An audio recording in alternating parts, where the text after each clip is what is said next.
நம்முடைய முன்னாள் பிரதமர் மன்மோகன் சிங் அவர்கள் இறந்துவிட்டார். அவருடைய ஆத்மா சாந்தி அடைய டிபி டியூப் சார்பாக வேண்டிக் கொள்வோம்.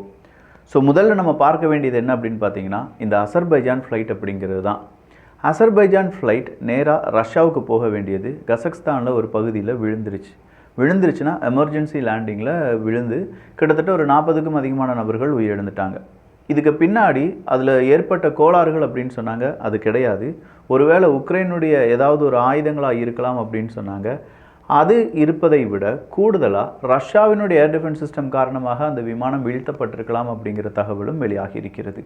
ஒருவேளை ரஷ்யாவினுடைய ஏர் டிஃபென்ஸ் சிஸ்டம் தான் இதற்கு காரணம் அப்படிங்கிறத இன்னும் ஓரிரு நாட்களில் சில நாடுகள் உறுதிப்படுத்துவார்கள் என்கிற தகவலும் வெளியாகி இருக்கிறது.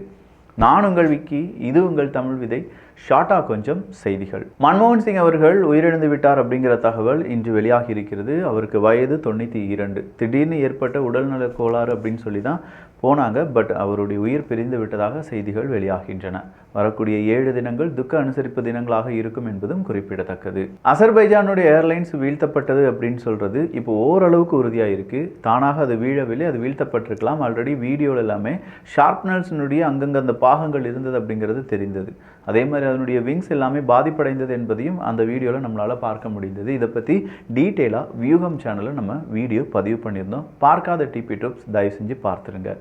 அடுத்ததாக அண்ணா யூனிவர்சிட்டி இஷ்யூ தான். அந்த அண்ணா யூனிவர்சிட்டி இஷ்யூவை பற்றி நிறைய டீட்டெயில்ஸ் பேசியிருக்கோம். குறிப்பாக அந்த கயவன் ஞானசேகரன் அப்படிங்கிறவனுக்கு இப்போது அவனுடைய வாழ்க்கை என்ன, அவனுடைய வரலாறு என்ன அப்படிங்கிறதெல்லாம் தேடிட்டு இருக்காங்க. இப்போ ஞானசேகரனை விட்டுட்டு இதே மாதிரி எத்தனை ஞானசேகரன் இருக்காங்க அப்படிங்கிறத நம்ம கண்டுபிடிக்கணும். இதே மாதிரி அடுத்ததாக யாருக்கும் எந்த விதமான பிரச்சனைகளும் வராமல் இருப்பதற்கு எப்படி அதை தடுக்க முடியும் அப்படிங்கிறத பற்றி எல்லோரும், எல்லா அரசியல்வாதிகளும், எல்லா காவல்துறை அதிகாரிகளும் யோசிக்க வேண்டிய தருணத்தில் நாம் நிற்கிறோம். இன்னொரு இழப்பையோ இதே மாதிரி இன்னொரு சம்பவத்தையோ தமிழ்நாடு தாங்காது என்பதும் குறிப்பிடத்தக்கது. குறிப்பாக இதே மாதிரியான இன்னொரு சம்பவம் தமிழ்நாட்டு அரசியலில் இருக்கக்கூடிய திமுகவுக்கு பெரும் பிரச்சனையை 2026 தேர்தலில் ஏற்படுத்தும் அப்படின்னும் சொல்லப்படுகிறது. ஸோ கொஞ்சம் கேர்ஃபுல்லாக எல்லாத்தையுமே டீல் பண்ணிக்கோங்க. அடுத்ததாக வந்திருக்கக்கூடிய செய்தி என்ன அப்படின்னு பார்த்தீங்கன்னா, ரஷ்யா மற்றும் அமெரிக்கா நேட்டோ நாடுகள் அப்படின்னு சொல்கிற அந்த படையை உருவாக்கும் போது உக்ரைன் நேட்டோவில் சேராது அப்படின்னு சொல்லி தான் எங்ககிட்ட உறுதி கொடுத்துருந்தாங்கன்னு சொன்னாங்கல்ல. மறுபடியும் நேட்டோவில் நாங்களும் வர வேண்டும் அப்படின்னு சொல்லி உக்ரைன் கோரியிருக்கிறார்கள். ஸோ உக்ரைனுடைய இந்த கோரிக்கையை டொனால்டு ட்ரம்ப் அவர்களுடைய ஆட்சி காலத்தில் நிறைவேற்றுவாரோ அப்படிங்கிற மாதிரியான தகவல் வெளியாக இருப்பதால் அமெரிக்கா மற்றும் ரஷ்யா இடையேயான அந்த ஒரு விரிசல் மேலும் அதிகமாகிறதுக்கான வாய்ப்புகள் இருக்கின்றன. ப்ரோ அசாத், இந்த ப்ரோ அசாத் அப்படின்னா சிரியாவில் அல் அசாத் அவர்கள் இருந்தாங்க. அதன் பிறகு அவருடைய ஆட்சி கவிழ்ப்பில் HTS அந்த கிளர்ச்சியாளர்களுடைய படை ஈடுபட்டது. இப்போ கிளர்ச்சியாளர்கள் தான் ஒட்டுமொத்தமான சிரியாவை ஆட்சி செய்து வருகிறார்கள். ஆனாலும் இந்த கிளர்ச்சியாளர்களுக்குள்ள ஒரு பயம் இருக்குது. எப்போ வேணாலும் அல் அசாத் அவர்களுடைய விசுவாசிகள் என்ன செய்யலாம், அவங்களுடைய இப்போ இருக்கக்கூடிய கிளர்ச்சியாளர்களுடைய படைக்கு எதிராக வெகுண்டெழலாம் அப்படிங்கிறது தான். ஸோ அந்த பேஸில் யாரெல்லாம் அல் அசாத் அவர்களுடைய ஆதரவாளர்கள், யார் ரொம்ப பெரிய அளவில் நலம் விரும்பிகள், யார் அவருடைய அரசியல் பிடிக்கக்கூடிய நபர்கள் அப்படின்னு சொல்லி எல்லாருடைய லிஸ்ட்டையும் எடுத்து அவங்க எல்லாத்தையுமே அரெஸ்ட் பண்ணி விசாரணையும் செய்து வருகிறார்களாம். சொல்லப்போனால் ப்ரோ அசாத் அப்படிங்கிறவங்களுடைய அந்த ஒரு படை வேட்டையாடப்படுகிறது என்பது குறிப்பிடத்தக்கது. கொசோவா 2 செர்பியா இன்ஸ்டியூட்டை க்ளோஸ் பண்ணிட்டாங்க அப்படிங்கிற தகவல் இன்று வெளியாகி இருக்கிறது. ஆல்ரெடி செர்பியா கொசோவா அப்படின்னு சொல்லும்போது பல பிரச்சனைகள் இருக்கக்கூடிய நேரத்தில் தான் 2 இன்ஸ்டியூட்டை மூடி இருப்பது அடுத்த ஒரு பிரச்சனையாக பார்க்கப்படுகிறது. அரேபியன் கல்ஃப் கப், அடுத்த அரேபியன் கல்ஃப் கப்பை சவுதி அரேபியா வழிநடத்த போகிறார்கள். அதை விழாவாக எடுத்து செலிப்ரேட் பண்ண போகிறாங்க என்கிற தகவல் வெளியாகி இருக்கிறது. 2026 நம்ம நிற்க போகிறோம். 2026 எலெக்ஷன் அப்படிங்கிறது தமிழ்நாட்டில் ரொம்ப இம்பார்ட்டன்ட். அதே காலகட்டத்தில் பல நாடுகளிலும் பல முக்கியமான இடங்களிலும் தேர்தல் வரப்போகிறது என்பதும் குறிப்பிடத்தக்கது. 2025 நல்லபடியாக தொடங்க வேண்டும் அப்படிங்கிறதுக்கான பல கட்ட முயற்சிகளில் பல நாடுகளும் ஈடுபட்டு வருகிறார்கள். அது அமெரிக்காவாக இருக்கட்டும், ரஷ்யாவாக இருக்கட்டும். போர் அதிகப்படியான போராக 2024 முழுவதுமாக இருந்தது. ஸோ அதை கட்டுப்படுத்துறதுக்கு உலக நாட்டு தலைவர்கள் முயற்சி செய்கிறார்கள் என்கிற தகவல் வெளியாகி இருக்கிறது. ஏன்னா 2025 இதே மாதிரியான யுத்தம் சார்ந்திருக்கக்கூடிய பொருளாதார தடை என்றால் உலக நாடுகளுடைய வளர்ச்சி நிச்சயமாக அடிபடும் என்பதும் குறிப்பிடத்தக்கது. ஜப்பான் ஏர்லைன்ஸினுடைய ஃப்ளைட்ஸ் இன்னைக்கு ரொம்ப காலதாமதமாக புறப்பட்டது. காரணம் என்ன அப்படின்னு சொல்லி பார்த்தா அதில் ஏற்பட்ட சைபர் அட்டாக்ஸ் தான். ஸோ ஜப்பான் ஏர்லைன்ஸ் சைபர் அட்டாக்கால் பாதிப்படைந்தது. இந்த நிலையில் இன்னைக்கு இண்டிகோ விமானம் ஒன்று அவசரமாக சென்னையிலேயே தரையிறக்கப்பட்டது. என்னன்னு பார்த்தா என்ஜினில் ஏற்பட்ட கோளாறை விமானி சீக்கிரமாக கண்டுபிடித்ததால் 113 மனிதர்களுடைய உயிர் காப்பாற்றப்பட்டது என்பது குறிப்பிடத்தக்கது. நேபாளத்தினுடைய முதல் இன்டர்நேஷ்னல் பலூன் ஃபெஸ்டிவல். வேற லெவலில் இருந்துச்சு அப்படின்னு சொல்கிறாங்க.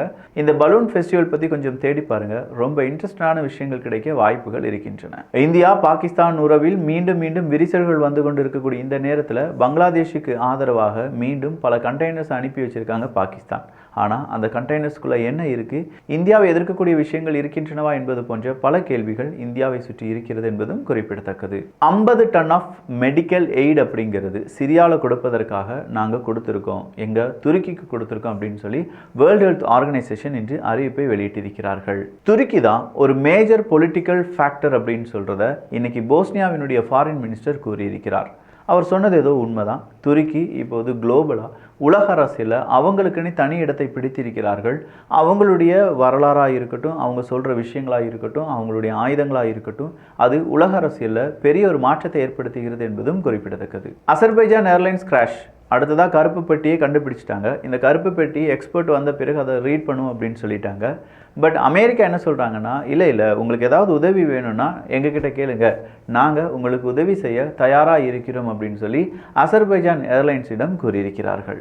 ஈரானில் நிறைய பேரை மரண தண்டனை கொடுத்து கொள்வாங்க அப்படிங்கிறது தெரியும். இன்னைக்கு கூட ஈரானில் ஆப்கானிஸ்தானை சார்ந்த ஒருவருக்கு மரண தண்டனை கொடுக்கப்பட்டது.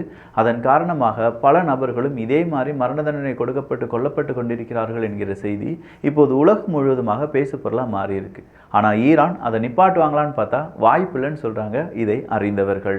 மாஸ்கோவினுடைய 4 ஏர்போர்ட் பிளஸ் அது கூட இன்னொரு ஏர்போர்ட் பக்கத்தில் இருக்கக்கூடிய ஏர்போர்ட் அப்படிங்கிறதெல்லாம் மூடப்பட்டிருப்பதாகவும் அதனுடைய காரணம் அன்னோன், யாருக்கும் தெரியவில்லை என்பதும் குறிப்பிடத்தக்கது. ஏமன் ஏர்போர்ட்ல வேர்ல்டு ஹெல்த் ஆர்கனைசேஷனுடைய சீஃப் இருக்கார். திடீர்னு பார்த்தா இதே ஏமன் ஏர்போர்ட்ல இஸ்ரேலுடைய தாக்குதல் நடைபெறுகிறது.